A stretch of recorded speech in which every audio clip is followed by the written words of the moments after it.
Well, hello. Hello, Carl. Hello, Brady. How you doing? Well, I'm here. And, What's new? I'm on parental leave, so I'm just hanging out with my boy, who's currently taking a nap, and nice. Enjoying life. Nice. Yourself? I'm good. Yeah, I am well. I'm well. Yeah. So why have you called this Meeting of the Minds? Well, okay, so listen, for those of you who are regular listeners to the Movie Men podcast, you'll be aware that every week, Pete and I, at the end of our review, discuss some, I kind of smack Pete in the face with some, movie news from the last 7 days or so. And it always kind of feels rushed because it's at the end of an episode that has already gone on for so long, and it needs room to breathe, Yeah, I honestly turn the episode off once you start talking. You dick. And so what we're going to do now, instead of that happening at the end of the episode, we are going to do a weekly episode dedicated just to talking about the news from the last 7 days. Instead of Pete and I, it's going to be the Movie Men B team, Carl and Brady. Yeah. And we're just going to rattle off some movie news. Some weeks there'll be a little more, some weeks there'll be a little bit less. That's all just kind of dependent on what's happening in Hollywood and what is deemed an interesting enough topic to bring up and discuss. So, if movie news is something that tickles your eyeballs, then anyways. Then watch out for this weekly episode. It's going to drop probably every Monday or Tuesday or something. It's just going to be the last week worth of movie news so that you can get caught up. So, sir, are you ready? Hit me with the hot facts. All right. So, we've got 8 things to talk about today. 8 things. All right. I'm making a list. 8 tings. Number 1. Ting number 1. So the Avatar re-release, which is something we knew they were doing. Yeah, The Last Airbender. Yeah, they're making a TV show. Oh gosh. Oh gosh. No, the re-release of James Cameron's Avatar into theaters, remastered, blah blah blah, leading that into Avatar 2 coming out this December. Last week was number 1 at the worldwide box office. Of Avatar? Yeah. The Avatar re-release was number 1 in the worldwide box office. I didn't even realize that it went back into the theaters. Yeah, it's back in the theaters. The re-release. That's what we're talking about, I don't know sir. how I feel about that. So the question that I have, you don't know how you feel about what? It being number 1 or it being put back into theaters? Put back in theaters. I don't think I like the idea of a movie being re-released because they did it with No Way Home recently. Yeah, Spider-Man, and I'm like, you're with just new trying footage, to pad like it your was an numbers. extended edition. Yeah, but just put it on the DVD, Yeah, Blu-ray, or it's streaming movie service. business. If you can make more money at business, I hear you. and clearly this is what the fans wanted based on the numbers. They're just trying, in my mind, they're just trying to pad that box office dollar income number to be number 1. Exactly. Of course they are. Which feels like cheating. It's business. Anyways, you had your time. You had your month or two at release. You made what you made. No, it was like re-releasing it was like a year. It was 6 in the months, a theaters. year later. That doesn't. It's been 10 years. But so what this is, the question that I have from this is: what does this mean for Avatar 2? Not the re-release, but the numbers that the re-release has garnered. Well, it definitely generates buzz. Well, and does this confirm that the interest for Avatar 2 is there? and that it's if people going out to see the re-release of the first one remastered, right? Like they've done a bunch to it. But if people going out to see it as a re-release can win the box office for that week, the worldwide box office, then does that mean that we're going to see the same kind of droves of people, the same response for Avatar 2? Yeah, I mean, the math adds up. I think it comes down to initial impressions, though. Right. If it's bad, what does the pre-screening and the initial impressions that come, like, because if all of a sudden 2 comes out and people are like, this thing's hot garbage, nobody should go see it, and people listen to that and they decide not to go see it, and then it's not going to see the same numbers. Well, 99% of the time I would agree, hands down. Do you think Avatar is too big to be affected by negative reviews, though? Like, are people Avatar crazy enough that people could say this is hot garbage and people are going to say, screw you, I'll make up my mind for myself? Well, you're going to, yeah. I think most people will probably make up their minds for this, sounds, I guess. Especially with the way the current state of reviews and the critic scores versus viewer scores and stuff on Rotten Tomatoes and all those other review sites. Like, people are listening less and less to what reviews say and making up their own minds, because there's a lot of people feel that there's political pull or whatever in the reviews people give. Yeah.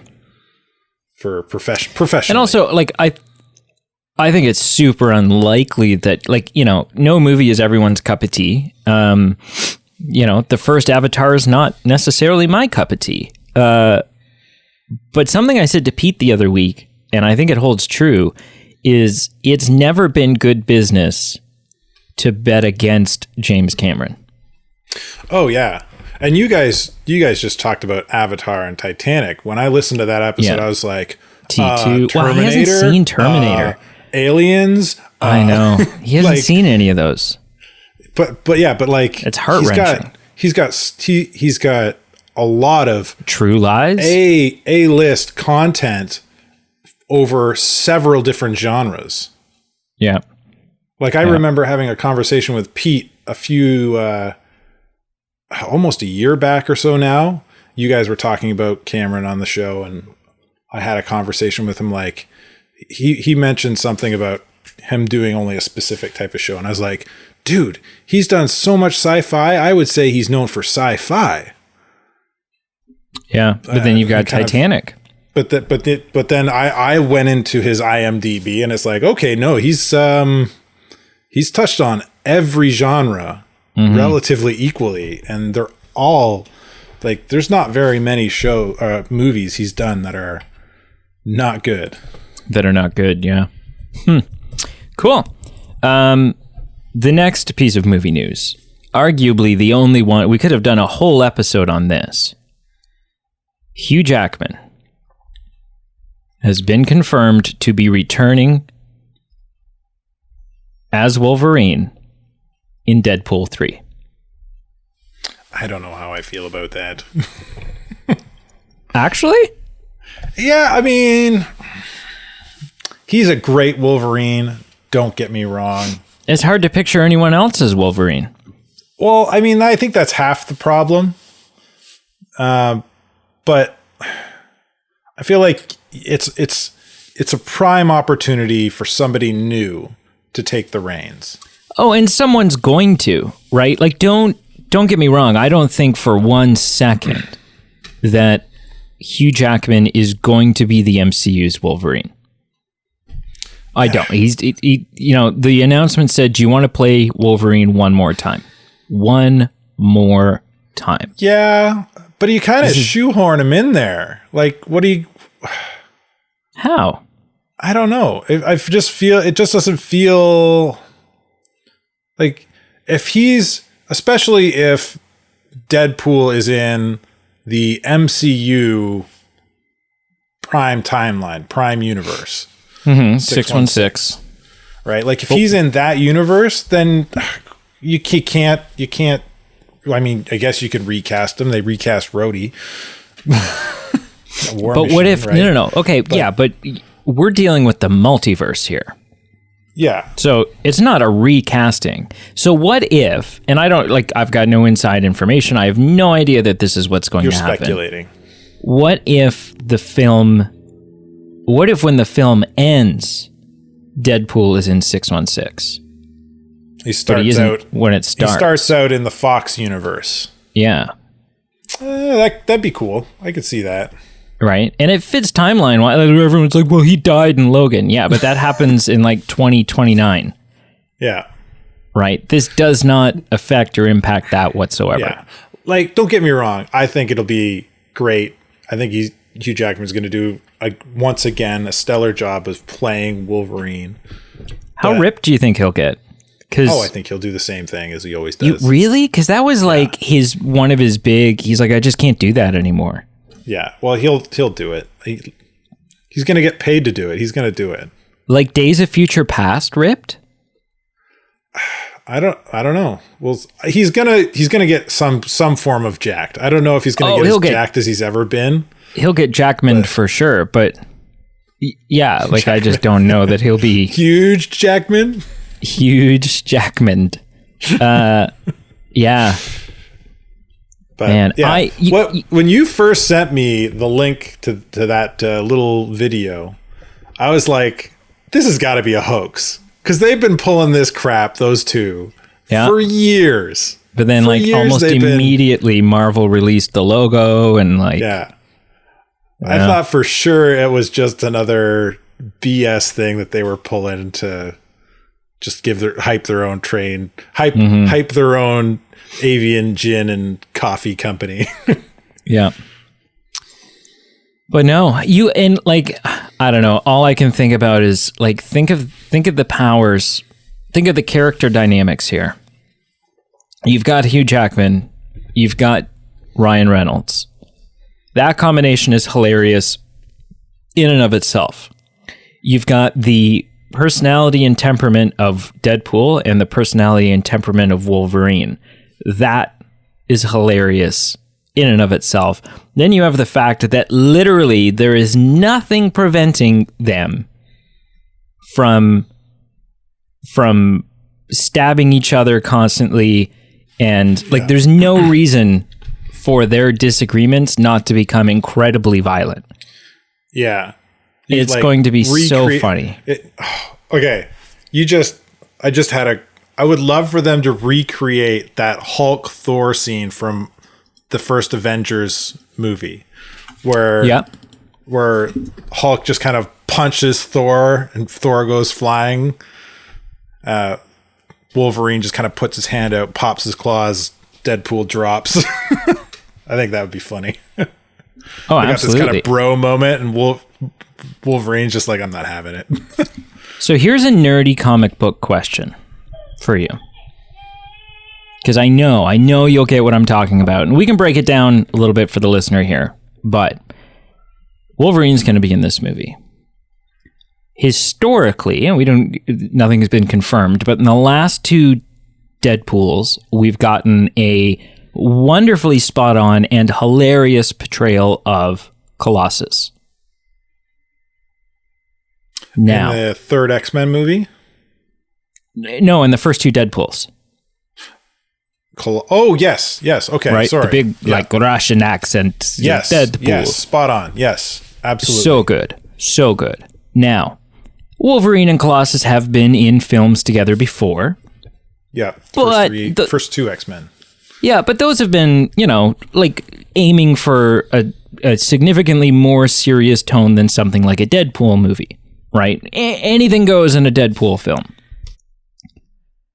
If Colossus is in this, and Wolverine and Colossus are in a Deadpool movie together, do you think there is the slightest chance that we're not at some point going to get the fastball special. And a true to form fastball special, not the BS fastball special we got in the X-Men 3. No, where he just kind of grabs him by he gives him a wedgie throw. Yeah, no, that's proper not a fastball special. Spin around and let him fly. Sit on my hand and I'll throw you like a baseball. Yeah, that would be epic. We have to. Like, there's no way they wouldn't. Ryan Reynolds is so in tune with. Oh, okay. Picture the scene. You've got the baddie. He's a little far away. You've got our three heroes: Wolverine, Deadpool, Colossus. And Wolverine just kind of gives Colossus a nod. They've done this before. You know what to do. And Colossus throws Wolverine fastball special. And Deadpool sees this. That was so awesome. Do me. And he just like completely either like he throws him and he does some sort of weird ballerina thing midair, or he throws him and he completely kiboshes it somehow. I think that'd be into a wall. That'd be head so flies good. through his own ass. Like, Oh my gosh. So I feel like you're warming up to this. Well, I love the idea. Don't get me wrong. It's just I feel like having a different actor outside of Hugh Jackman would have played better long term past this movie. Well, and past this movie, I think we will get a different one. It's not a big gripe. It's a small gripe, right? Having Hugh Jackman as Wolverine one more time warms my heart to no end. Don't get me wrong. I think past this we will. I just feel like long term, it's a bad play.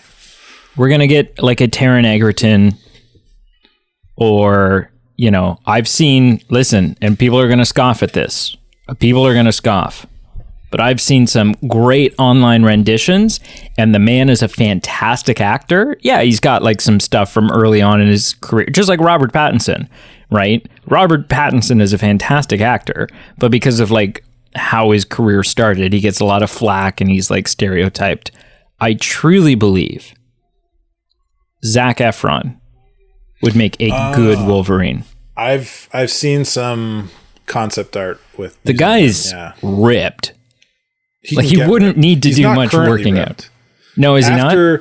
I seen an interview with him where he talked about getting jacked for Baywatch, right? And how he doesn't want to do that again. Well, yeah, but when like Marvel in Baywatch, he was ripped. But here's the thing, though, right? You can say, "Hey, I don't want to do that again," but so did Hugh Jackman, right? And then Marvel backs up the money truck to your front door. The dump truck just covers your house. Yeah, like I don't know. Copious amounts of cash can sway people pretty easily. I'm so excited for this. It is like, I'm nothing. It's 2 years away, which is disgusting, but yeah, I don't know. Worth the wait, I guess. Yeah. Sticking with comic books and Marvel. It was number 300 years ago when they announced Mahershala Ali. I totally stumbled on that. Mahershala Ali as the MCU's Blade. At least it feels like it was that long ago. Very, very tiny cameo in Eternals. Mm-hmm. They were set to begin shooting any day now and have lost their director. Didn't he? I feel like I read something where he's been very unhappy with the whole process that the Marvel uses. The director or the actor? The actor. Mahershala Ali? Yeah. Yeah, so he is getting quite frustrated. It sounds like the last update that we got... the director. It was like with Kevin Feige in the process. Yeah, so it sounds like regardless of how long this movie's been in production, the most recent update that we got about the script, which wasn't that long ago, was that it was a 90-page script with 2 mediocre fight scenes in it. I heard that. They just like... just really kind of pathetic. So here's a question. Do you think, is there a chance that this movie gets canned, that we don't end up getting Blade?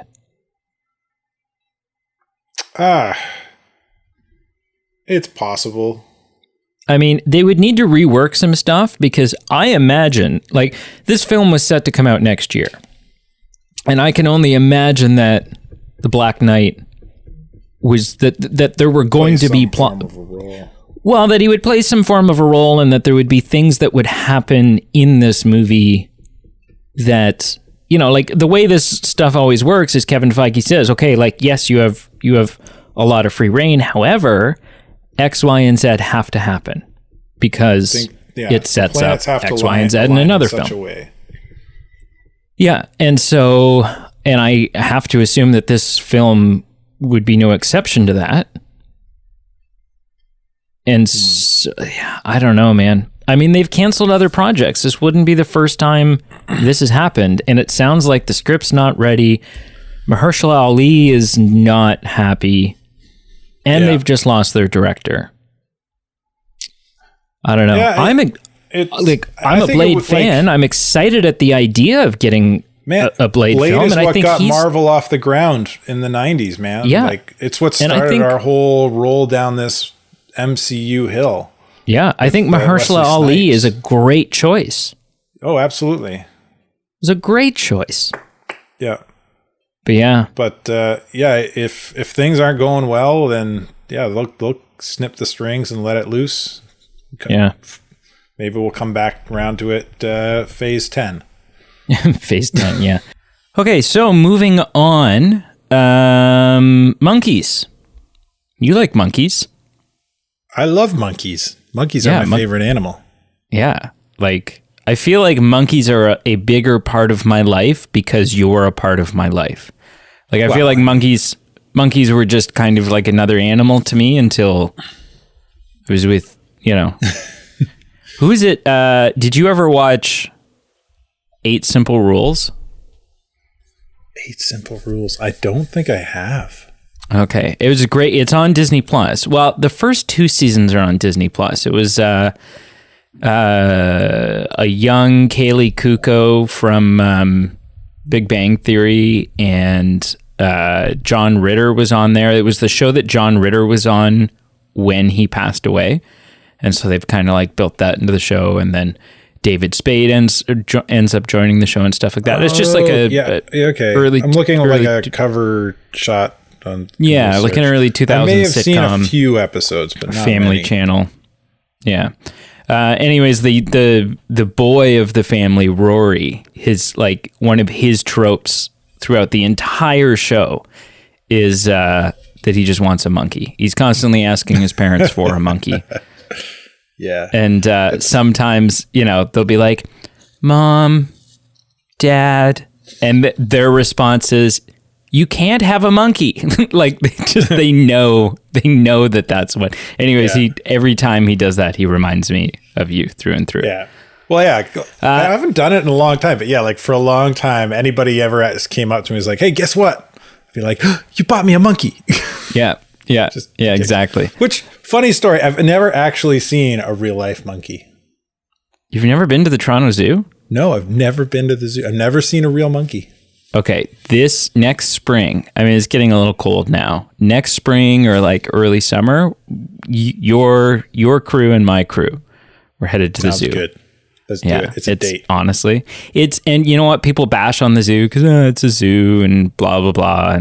But maybe that's true for a lot of zoos out there. But the Toronto Zoo is like, it is world famous for being like a animal rehabilitator. Like it's great. Okay, so speaking of monkeys, that was a huge digression. The next Planet of the Apes film is not only in the works, but we have a title for it, which is Kingdom of the Planet of the Apes. And now we're just getting like, that's just a mouthful. Well, but so the big news here is that we didn't know, like, it's been several years since War for the Planet of the Apes, and we didn't know what the hell was going on and if they were rebooting or if they were done with the but it has been confirmed that this will take place a couple hundred years after Matt Reeves's last film. So it is in the same continuity. It continues on the legacy of Caesar, who's dead. Is this a film that there's any hunger for? Are we Planet of the Apes out? I would see it. I'd be interested in it. I mean, the original Planet of the Apes back, when was that, in the 70s or 80s? There was like maybe the late 60s? 5 or 6 of them, wasn't it? Yeah. Oh, yeah. Yeah. Not counting Tim Burton's thing, whatever that was. Oh, no, that was that own thing, yeah. Yeah, which is good for people like hate being on, its but own it was thing. pretty good. I thought it was pretty good. Yeah. But it certainly does not fit into like that. That was the thing about Matt Reeves's Planet of the Apes movies, is even though they were like prequels and they were, like much more recent modern films, they really don't violate any of the canon or continuity. Like, you can treat them as in continuity with all the old films. Right. Yeah. Like they kind of just work together. Whereas Tim Burton's thing didn't. That was its own separate, I'm excited for this. I've enjoyed it, the first 3 in this new series. With one exception. Well, 2 exceptions. And they're not things that I didn't enjoy, but they were just kind of like confusing problems for me. So there's 3 films in the franchise so far. You've got Rise of the Planet of the Apes, Dawn of the Planet of the Apes, indeed, and War for the Planet of the Apes. Correct. And I have 2 issues with this titling scheme. Number 1 is that it does not, like, the title, and I think I've said this on the show before, the title of the first and second film are ass backwards. Should it not be Dawn of the Planet of the Apes and then Rise of the Planet of the Apes? Not necessarily. Right? Like, I think it can go either way. Like, because they're rising out of their kind of... I was going to say primordial, but like they're I know they're rising to another level of consciousness. Yeah, but dawn just implies inherently and then the second one is the dawn beginning. of their age, like after, right? They're the age of apes, and the kind of a Lord of the Rings kind of theme I'm pulling at here, right? Like the age of the elves ends, and it's kind of the second movie's kind of like the age of men ending and the age of apes, the dawn of the Planet of the Apes, the dawn of the age of apes. I guess you're never going to convince me. It's a stretch, but I think they can go either way. I see what you're saying, and that makes a lot of sense too, going the other way. The other issue that I have with the naming is War for the Planet of the Apes. A film that at no point actually depicts a war.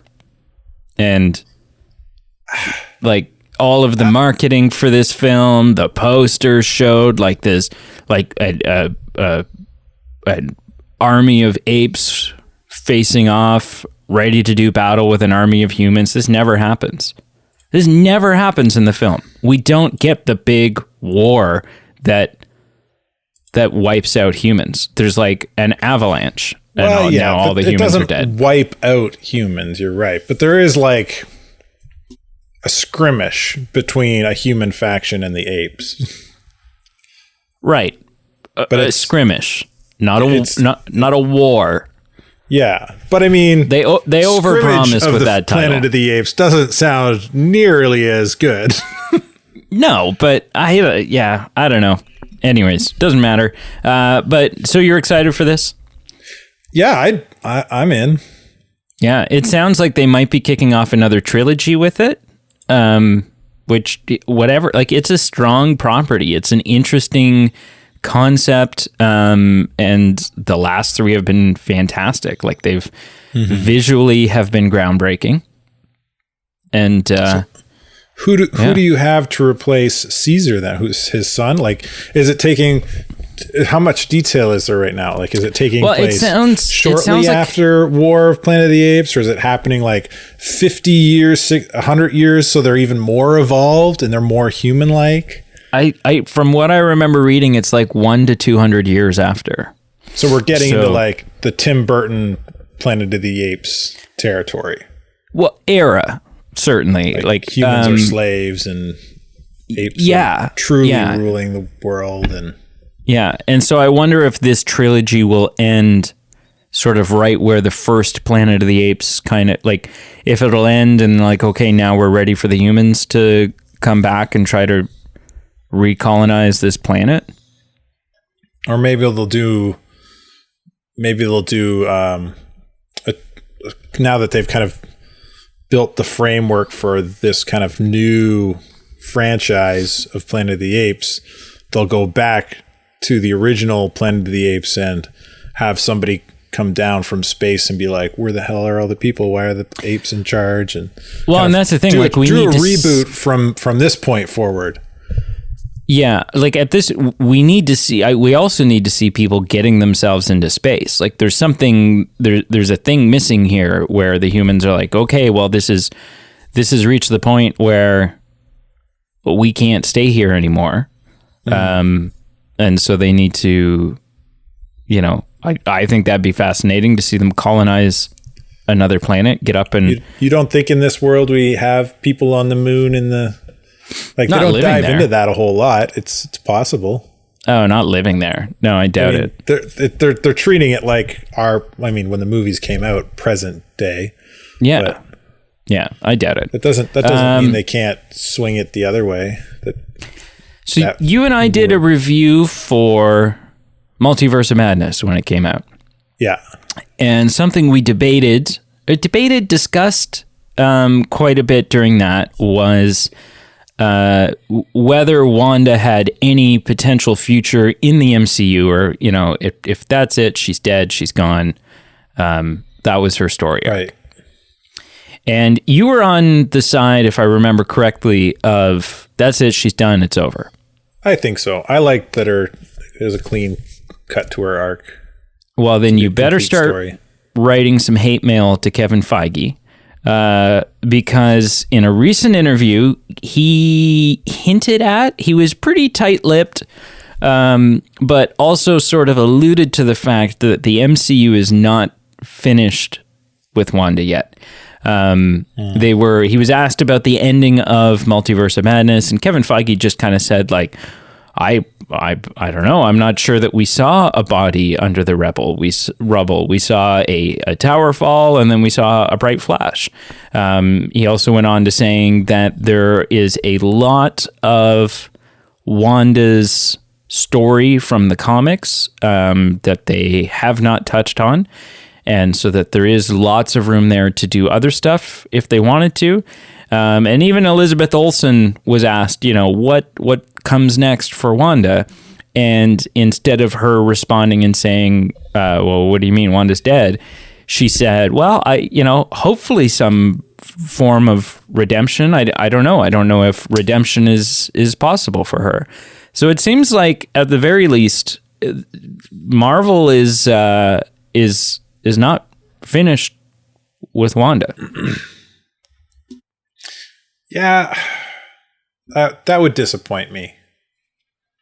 Yeah, I have a few thoughts. Like, first thought, like you just mentioned, like, where's her redemption? Whatever. Why does every character that goes bad need a redemption arc?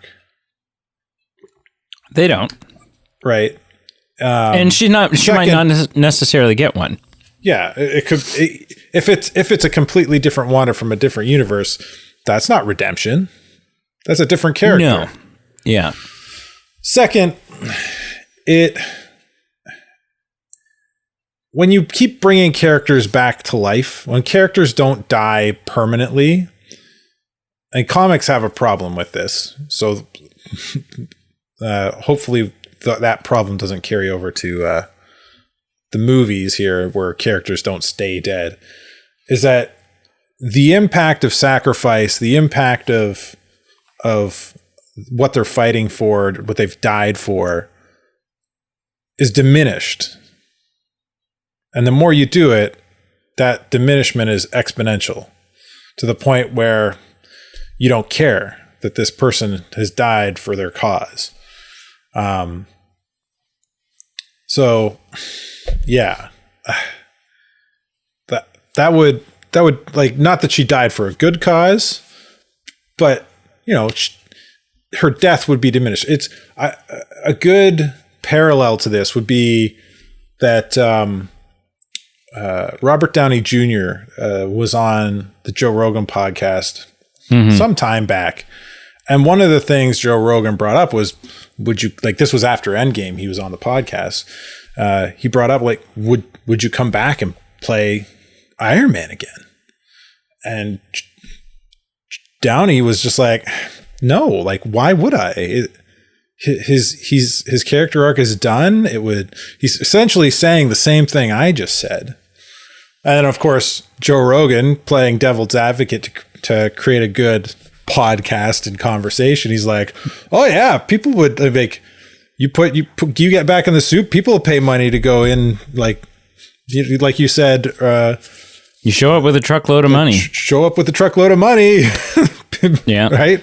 Oh, so, don't get me wrong. At some point, and I don't know when, and I will go on record saying this, at some point, could be a year from now, could be 5 years from now, could be 10 years from now, both Robert Downey Jr. and Chris Evans will be in the MCU again. Mark my words.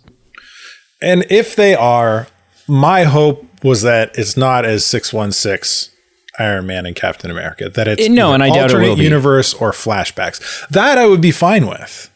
Yeah, I think it'll be alternate. I think it'll be Secret Wars. Coming up, we have we're going to see Ironheart, essentially the comic books version of the new Iron Man in Black Panther, Riri Williams, and in the comics, at one. I haven't read these comics, so it's just kind of what I've read about them. But at some point after Riri Williams becomes Ironheart, Tony Stark dies, or he's already dead, but he's created an AI of himself, kind of like Jarvis, except it's in a kind of an exact mental copy of who he is. Right. And she interacts with his consciousness. That would be cool. Because it's not Tony Stark. It's an AI that he programmed to be. Yeah, that would be cool. That would be really cool. So there are ways to bring characters back without diminishing their sacrifice. Mm-hmm. And those are really cool. Those are really creative. Unfortunately, Hollywood and Disney are far from creative right now, and they take the simplest way out. I would argue against that, but I would. But I do see where you're coming from. You look at every Disney property that's animated that they're making live action, and they are almost shot for shot the same film. There's no creativity there. Okay, well, you said Disney, or you said Marvel, and Marvel. Disney is Marvel. Well, so yeah. Well, okay. Disney owns Marvel. Kevin Feige's in charge, but Disney's got the string purse. Yeah, but I would say that you're not comparing apples to apples here, though. Like the MCU and the live action remakes of their old classics, like those are intended to be shot for shot. Like I think that's the gimmick there. But to me, it just shows that they're not willing to take a chance. They're not willing to let characters stay dead. They're not willing to try something new, try something experimental. Like, they're not willing to push the boundary. Yeah, but it's tricky though, because you look at, you look at something like the Jon Favreau's Lion King from a couple years ago. It was a pretty great movie. It performed very well, and arguably the worst parts of that movie were the couple little deviations that they had from the animated film. But it took a chance. And even though it's not the best part, you got to give it some credit for trying something new. I guess. Which this is like I'm harping on Disney here, but this is like a Hollywood problem. There's very few studios and shows that try to break the mold. Try something different. Yeah. I mean, I don't know. I know that like Hollywood doesn't have an original story left is kind of the go-to hate on Hollywood trope. But I also think that it's sort of misguided. I think that the major tentpole franchise films that get the most media spotlight certainly sometimes lack some ingenuity. But there's lots. Like if I look at my local theater listing, at any given point, there's 2 or 3 films that I've heard of and know of and have maybe been looking forward to going seeing. And there's also 4 films that I don't really know anything about, right? That I've never heard of, and they are their own unique story.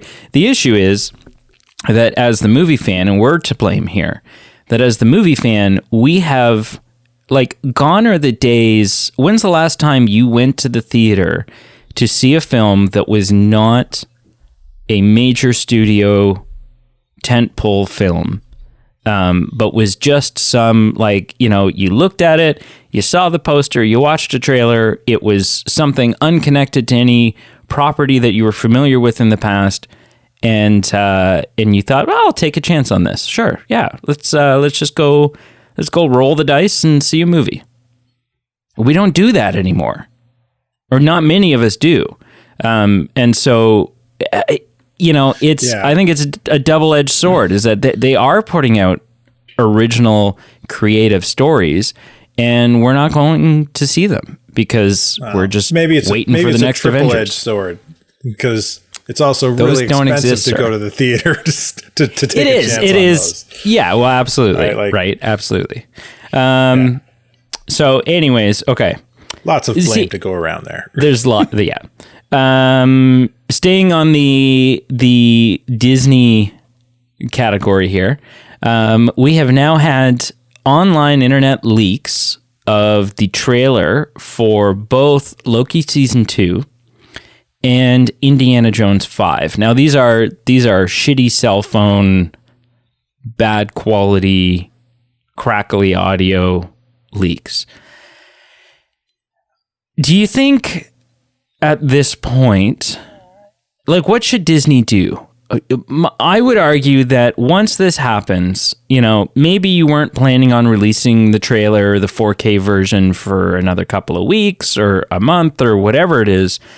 But, like, once these are out there, is it not good business for Disney to just say, all right, let's get ahead of this thing and let's put out a good copy of the trailer? Because right now, the first experience that everyone is having with this, the experience and the impression that people are having of this trailer is this low quality, crappy cell phone thing.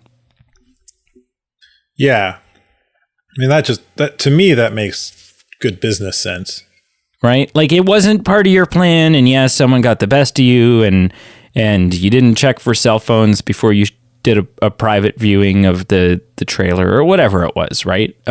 Which, I mean, maybe that's also part of it now. Like, maybe gone are the days where you can do Hall H exclusive trailers, or you can do private showing exclusive trailers, because we're all carrying 4K cameras around in our pockets, right? Mm-hmm. And so maybe that's just maybe gone are the days where you can do that and expect for it not to leak. Yeah, which is a shame, and that's it like that. Then you might as well release it the next day on the internet. Like, it's a shame, and that's a human integrity issue, and all of that stuff.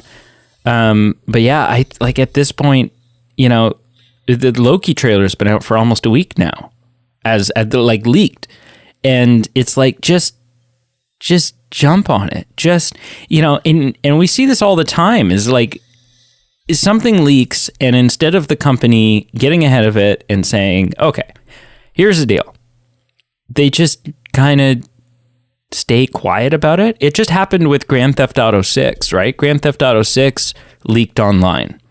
And instead of Rockstar coming out and doing a big press release and talking about, okay, like, you know, it's a little earlier than what we were planning, but we are excited to tell you what we're working on. They just like, it's just hush, hush, hush. Let's just be quiet about it. Let's not say anything. And I think that that's the wrong approach. Well, that could also be, you know, they're hard at work and they don't want to show something until they've got something that's really worth showing. Yeah, but it's been shown now. Whether you wanted to show it or not, it's out there. Right. So I don't know. So I think the only way to take control again is to get out there and be like, okay, here's a better copy of what you may have seen going around. And this is pre-alpha footage. It's not ready. We're making a bunch of changes. We wish someone hadn't shown you this because it's not up to the standards that, you know, that we want. But here's a little nugget of what we're working on to get you excited, as opposed to you seeing a leaked thing and thinking, oh, that doesn't seem very good. Yeah, I don't know. Harrison Ford. Have you heard of him? Yeah, he's in that thing that I watch sometimes. Star Wars? Oh, no. I was thinking of the other Jack thing. Ryan? No, the other thing where he's a convict. Fugitive? He's trying to get away. Yeah, that's the one. Oh, there it is. I was like, I'm going to get there eventually. The next one I was going to go with was whatever the new film was, where he's like hanging out with an old CGI dog on a boat. Yeah. I'm guessing it wasn't that. Their reports are rumoring that the MCU has approached Harrison Ford to play Han Solo? No. So for those who don't know, in the pipelines coming up, we have Thunderbolts, which I'm excited for. It's a little more of a niche, obscure MCU property. But I think that's, you know, the MCU has a good track record with doing that type of thing. Shang-Chi, Guardians of the Galaxy, these were all like nobody knew about them kind of properties.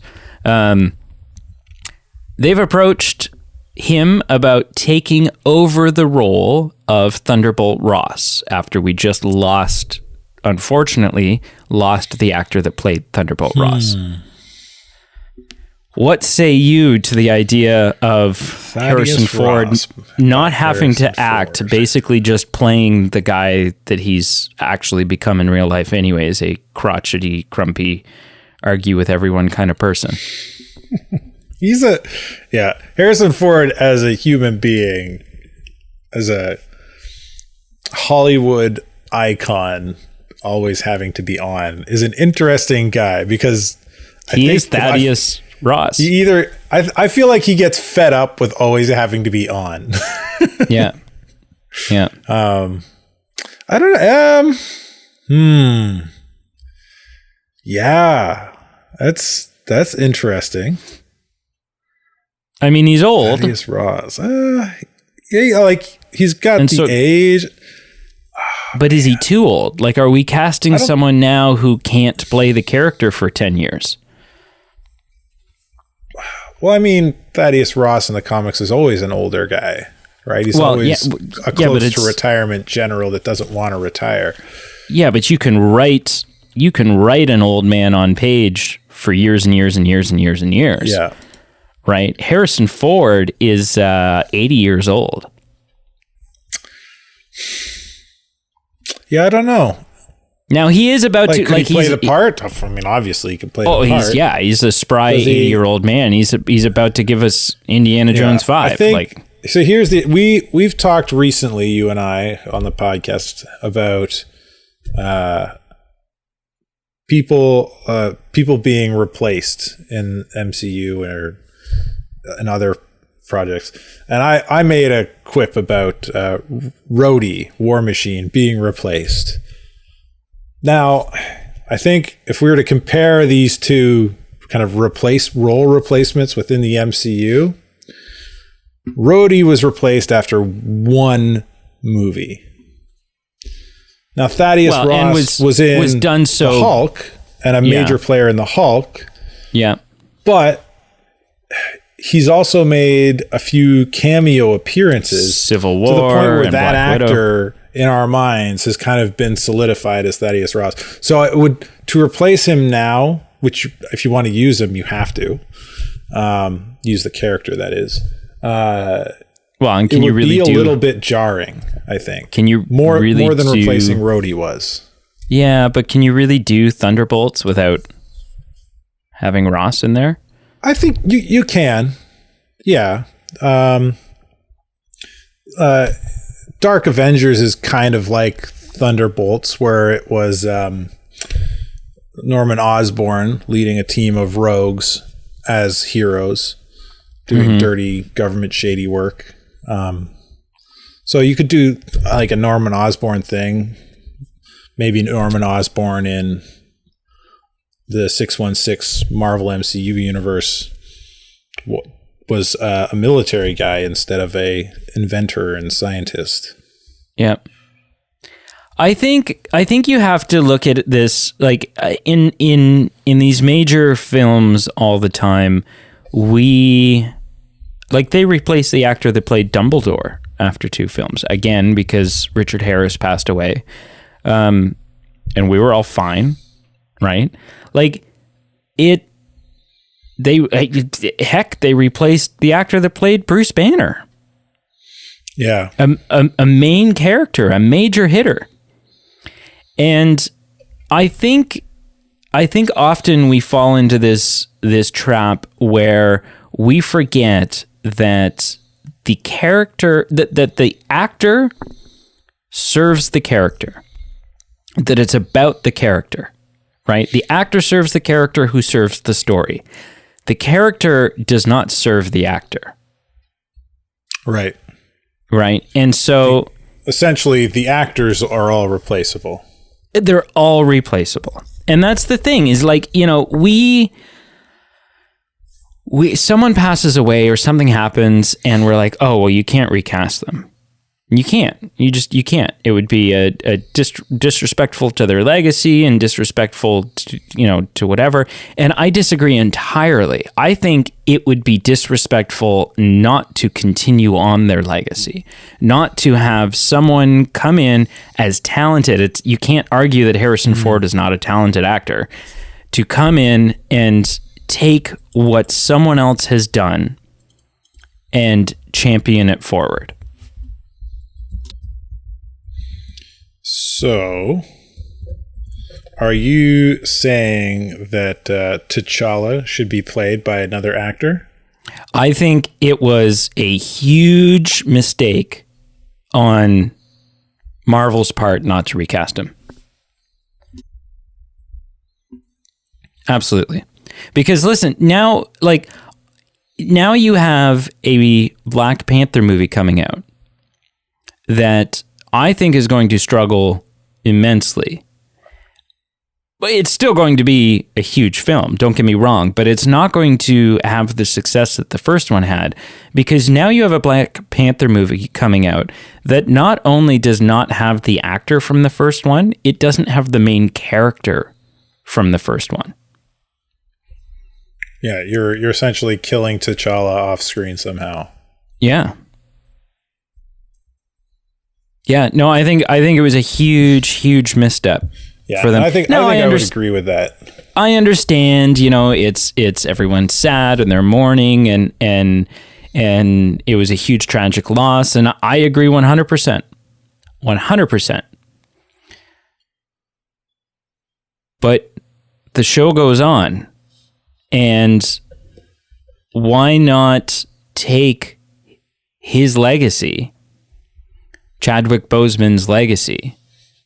And instead of just putting the character on a shelf now, letting the character die off, his story arc, all of that die off, why not champion it forward with an incredible actor and build on and pay homage to the incredible foundation that Chadwick Boseman laid? Right. Yeah. No, I think it was extremely foolish. Big mistake. Not recasting him. So, yeah. What do you think? I would agree with that. Like, especially so in this case, like, is Harrison Ford the guy to replace him? I don't know. Should he be? If Thaddeus Ross was a important part of the MCU going forward in terms of Kevin Feige's grand plan, then yeah, replace him. Find somebody to replace him. And yeah, same like T'Challa, find a new actor to play him that does the character justice in a way that would honor Chadwick Boseman's legacy of playing him I get that Black Panther is a mantle. A mantle that can be passed. It's not the character. It's something that's passed on from leader to leader, like a presidency or kingship. But it's T'Challa, right? Yeah. Like, I mean, that'd be like if we had a strong Batman franchise going on, and the actor playing Bruce Wayne passed away, and they're like, oh well, I guess we're going to have to do a Damian Wayne story now because he's and it's dead. Like, no, recast Bruce Wayne and do it, like, keep going. Yeah. What do you think about the idea of Sam Elliott? Sam Elliott played Thunderbolt Ross in the Eric Bana, which is a horrible Hulk movie, but I thought he was good as Ross.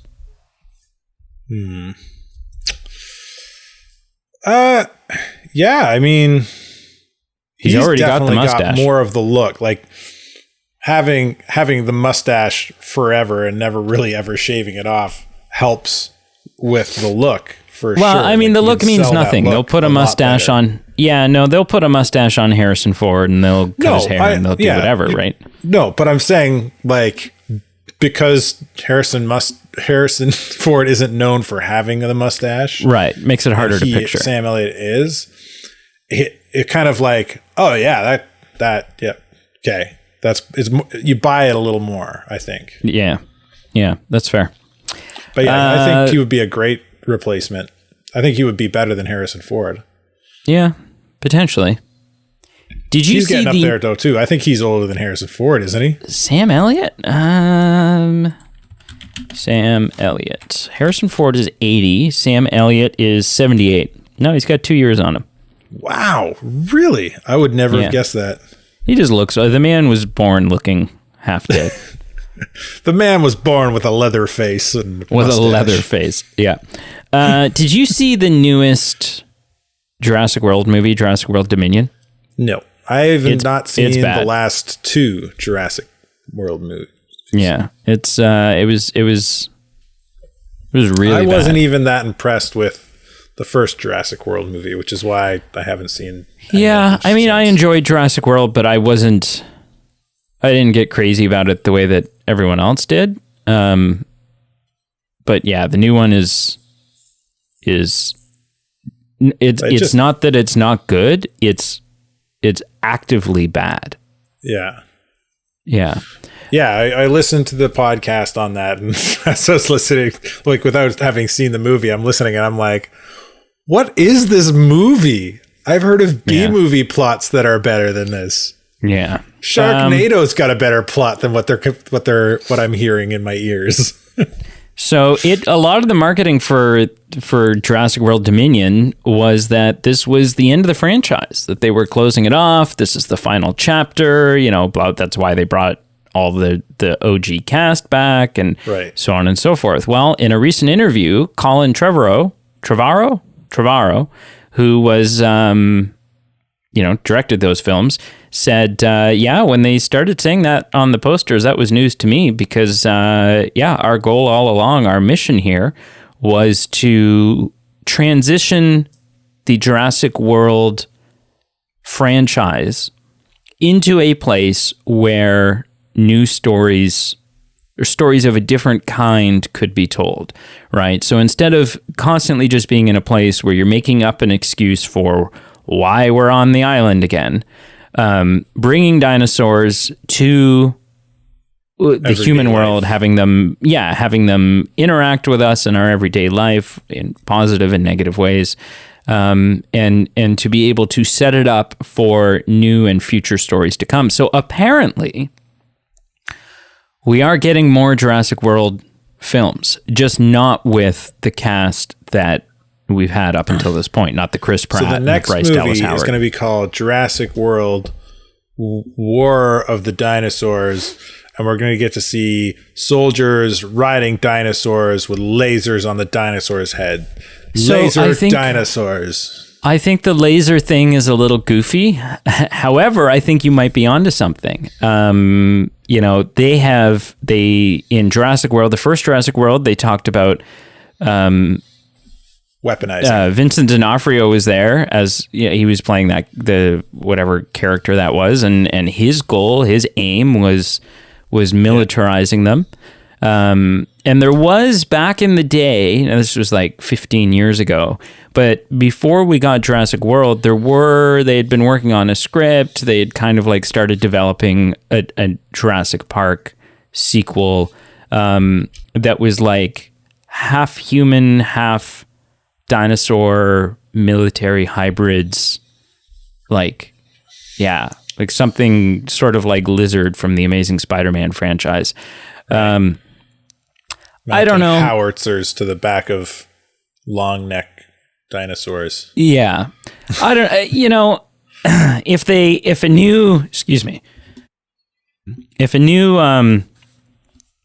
new Jurassic Park movie came out tomorrow, yeah, I'm going to go see it because it's Jurassic Park and it's a major tentpole film and I'm a part of the problem with Hollywood and so on and so forth.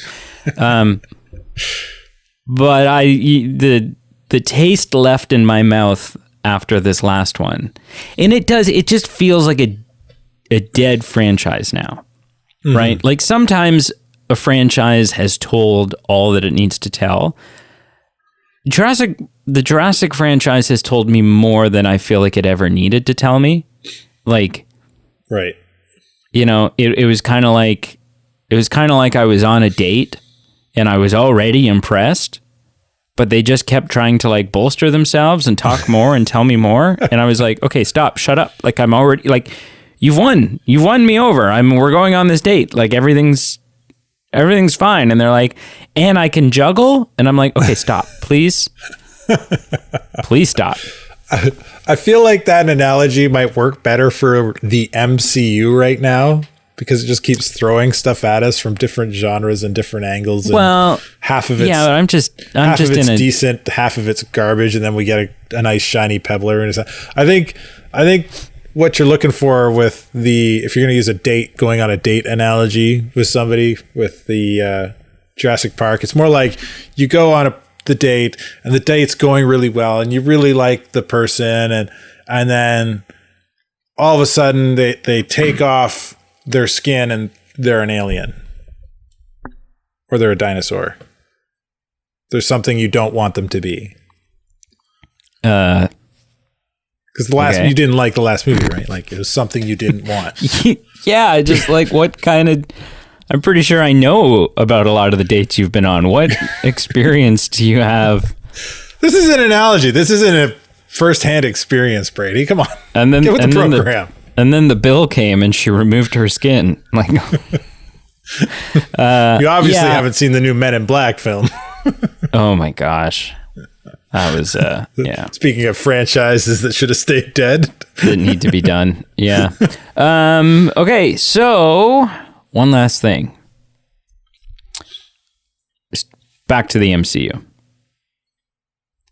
Of course. Armor Wars, which is a upcoming Disney Plus series starring Don Cheadle as James Rhodey, is no longer an upcoming Disney Plus series. Oh, they canned it?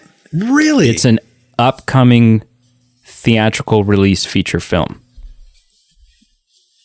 Oh, They're giving it the feature film treatment.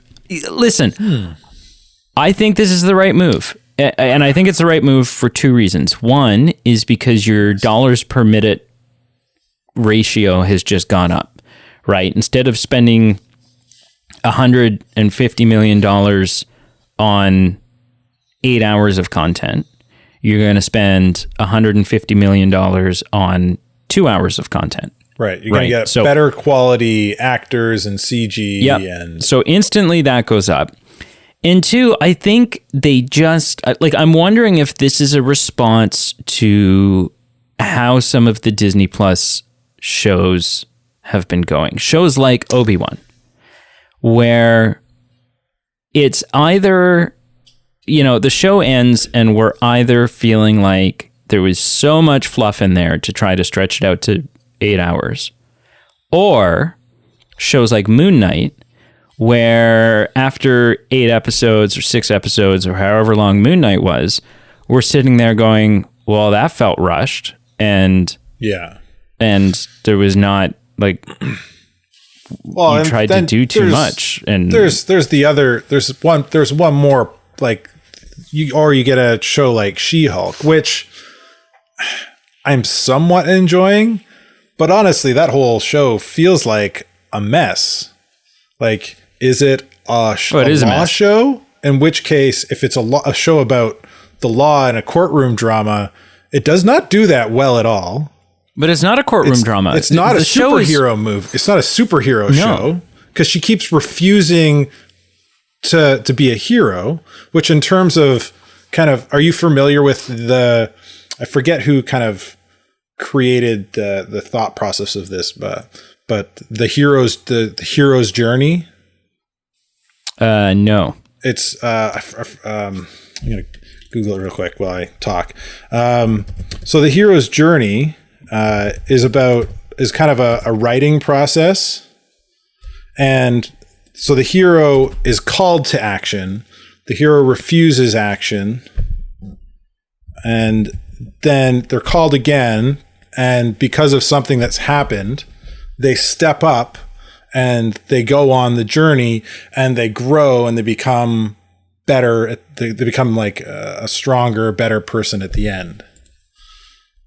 Here, I got it. Yeah. Call to adventure. Some sort of change pushes them to take it. There's a mentor or helper guiding them along the way. They face some insurmountable thing. They overcome the insurmountable thing, and they return to where they began. Bilbo and oh my goodness, I'm forgetting the other hobbit that carried the ring. Bilbo and, help me out, Frodo? Bilbo and Frodo are perfect examples of the hero's journey. They're called to carry the ring. Bilbo more than his brain work. Frodo more than Bilbo is a perfect example of this. He's called to carry the ring. He doesn't want to. He tries to give it off to people, but then he goes on the journey. He faces God, and then he returns back to carrying the ring. And and like, so she's not doing that because she's completely written off her wanting to be a hero. She's pushed away any helper or mentor that will guide her in that journey. So it's not a superhero show. It's not a courtroom drama. It's not a superhero show. Then what the heck is it? It is an unfunny sitcom. It's supposed to be a comedy, and it's not funny. It's not funny, and I wouldn't even label it a sitcom. No. Like, what? It's trying to be a whole bunch of things, but it's not doing them very poorly. Yeah. Like the last episode where she goes to Abomination's ranch. Like, okay, this whole episode's about a therapy session? Yeah, let's stay out of spoiler territory, but yeah. Like, yeah. So all that to be said, you're right. Like, these shows are hot messes in one way or another. Yeah. So so are you agreeing that moving Armor Wars to I think so. Yeah. I mean, Don Cheadle's an incredible actor. Yeah. So he can carry a film. Yeah. You get the script has to be condensed, so you only get the important stuff. Mm-hmm. There's no filler. Yeah. I think it's good. I'm excited. I wonder if they'll change the name. Story, better effects, special effects. Yeah. Yeah. I wonder if they'll change the name now that it's being turned into a film, because I think there's better names out there than Armor Wars to begin with. I don't think they will, because they're basing it off the comic book storyline that was called Armor Wars. Well, yeah, but it's a film. Do whatever you want, right? Yeah. I don't know. I think they should name it Iron Legacy. You don't have to like it. I feel like I don't like it. I don't think it would work as well financially, because by copying the names of the comic book stories, you're creating familiarity with those who are the fans that are really going to drive the momentum of the film. Yeah. But I think there's enough blind MCU fans that don't know anything about the comics that are, like, I would say that's the bulk of the box office, is people who haven't read comics. I don't know. I would say that the people who read the comics are a good chunk of it. Okay. Well, maybe. At least close to half somewhere. Right. Yeah. Enough that it matters. It's hard to say. Because if it didn't matter, then the reviews for things like She-Hulk wouldn't be dive bombing. Well, no, I disagree. I think that's just a goofy show regardless. I don't think that has anything to do with deviation from source material. I think it's just a bad show.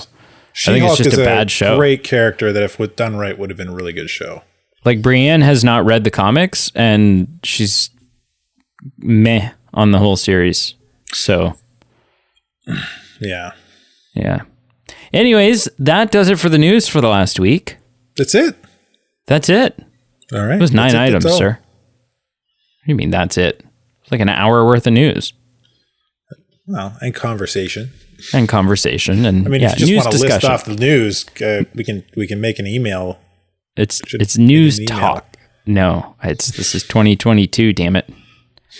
What the hell is an email? This is water cooler talk. Yeah, exactly. That's what we should call the segment. Water cooler talk. Thank you so much for listening. Yeah, we'll be back next week with a bunch more movie news. And, between now and then, there's going to be all kinds of stuff. Andor reviews, Rings of Power reviews, a Pinocchio review. So stick around. It's good. Is it? I enjoyed it. Would be first. I haven't seen it yet. Okay. We rewatched the original, which was good. Okay. See, that's a little, because I was going to say, you are the first, and because I've done some digging, and you are the first positive review that I've managed to come across. So, we were going to watch it, but on our family movie night, but it was my pick, and Emily and Ada wanted to watch it, and I was like, no, we got to start with the original. So that's why my mind was a little twisted there. Yeah. The original is great. It's fantastic. But apparently the new one, not so much. But you'll find out my actual opinion of it this week. Yeah. I'll have to watch it and have my own opinion as well. Yeah. That's how film works. I'm not going to show up for that. No, you're not invited. All right. Thank you for listening. It was an honor having you here. Honestly, if you're not here, then what's the point? Make sure you like, comment, follow. There's like all kinds of social media links below. There is merchandise pages with some friggin' bitchin' merchandise. We just added a new one a couple weeks back, new design. And so that's pretty wicked. And Star Wars themes. So. And that too. Fun. Yeah, that one as well. So make sure. Another one too. Ooh. There's a like, not graffiti style, but almost like tattooed art version of the Movie Men logo. Oh, that's cool. Yeah, with a trucker cap that I think you would sport pretty Nice. pretty swimmingly. And also we sell a teddy bear that's wearing a little black T-shirt with the Movie Men logo on it. That's so cute. So you know, and you have a daughter, so you can be a good dad or a bad dad. Like, it's up to you. Make sure you check out our Patreon. That is what keeps the lights on. That's what keeps the show running. Turns out it's not cheap to have a podcast. Even just the privilege to be able to post the episodes online and make them reachable for you is it's a reoccurring payment that myself and Pete are making. Carl's a freeloader. And yeah, so help us out. There's fun bonus content there as a thank you for supporting us on Patreon. And until next week, say something witty, Carl. The news is only the news if it's brought to you by Brady.